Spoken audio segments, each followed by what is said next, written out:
Bonjour à tous. Encore une fois, c'est Valérie avec vous. Et aujourd'hui, j'aimerais vous parler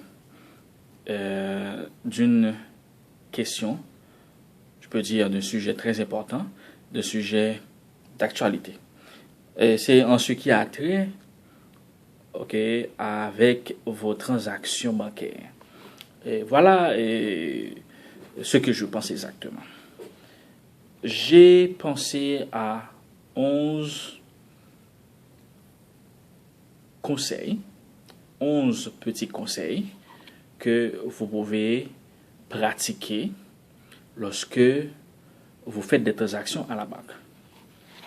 Quelques conseils pour éviter de perdre de l'argent à la banque. Premièrement, fermez toujours votre téléphone.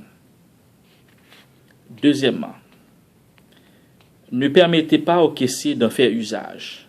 C'est-à-dire, vous ne permettez pas au caissier de parler au téléphone, ni de se déplacer pour aller prendre un appel. Toi, avant de passer à la caisse, préparez toujours vos fiches de transaction. Soyez toujours prêts.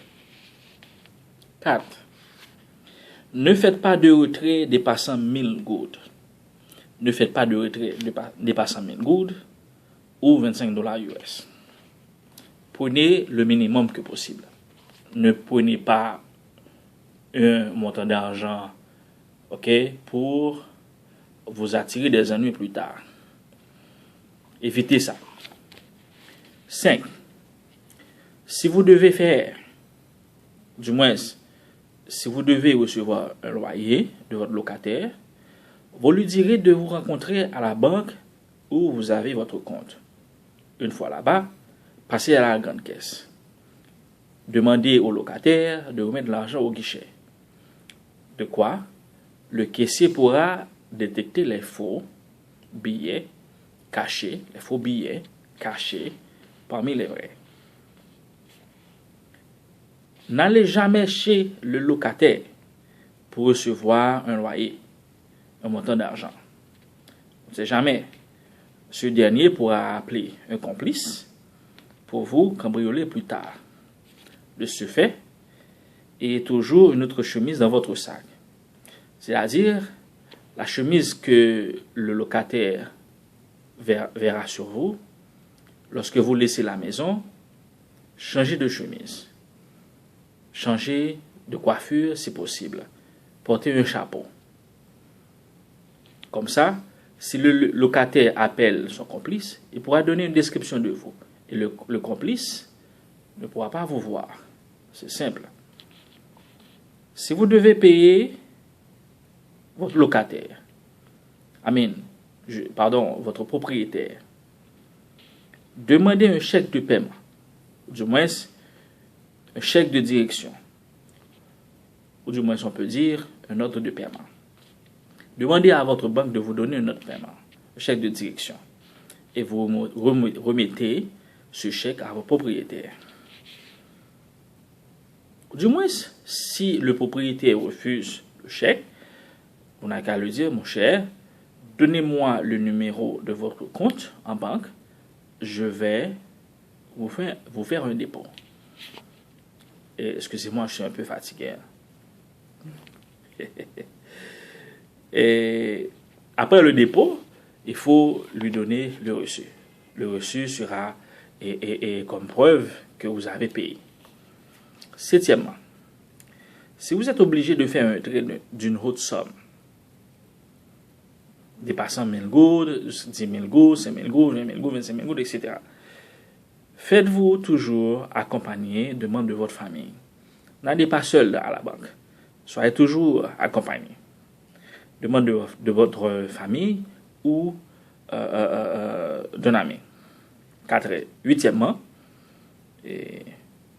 gardez toujours les originaux de vos documents à la maison, tels que passeport, pièce d'identité, carte électorale, carte matricule fiscale. Gardez toujours ces pièces à la maison et toujours des copies en couleur ce soir, des copies en couleur de vos identités. Ce soit dans votre portefeuille bourse et autres. Ne mettez pas de bijoux, des objets de valeur dans vos sacs. Et toujours dans vos sacs des papiers que vous ne voulez pas. Et si quelqu'un vous vole, et la personne ne va rien trouver, seulement des papiers que vous ne voulez pas vraiment. Des papiers importants, archives, passeports, etc., comme je viens de dire, laissez à la maison. Neuvièmement, quand vous laissez l'institution bancaire, ne vous arrêtez pas pour parler avec quelqu'un que vous ne connaissez pas. Peut-être des fois, des gens viennent vous parler, vous dites ah comment allez-vous, vous m'avez oublié, et puis voilà, c'est le début du cambriolage. Vous ne connaissez pas quelqu'un vous arrête, vous marchez plus vite, vous fuyez si possible. Si vous recevez un transfert d'argent de la Western Union ou bien Camp Transfer, par exemple 300, 200, 100, 200, 300 dollars américains, ou bien en euros, ou bien dollars canadiens. Et vous irez à votre banque, là où se trouve Western Union, ou bien le CAM, si votre banque a un guichet Western Union, spécialement Western Union, demandez au caissier de vous faire un dépôt. Demandez au caissier de vous faire un dépôt et prenez seulement 25 dollars américains dans votre bourse. Puis avec vous, pour vos transactions régulières, pour vos transactions quotidiennes. Et soyez, dernier conseil, le 11e, je peux dire, soyez toujours en alerte, ok, vigilant, attentif, et faites preuve de prudence. Alors, ce sont ces conseils que je viens de partager avec vous, mes amis. C'était Valérie, et à la prochaine. Et si vous avez un commentaire, faites vos commentaires, ce sera un plaisir pour moi de vous entendre. Et vous pouvez quand même m'écrire à joval19@hotmail.com, JOVAL19@hotmail.com pour vos commentaires et suggestions. À plus, bye bye.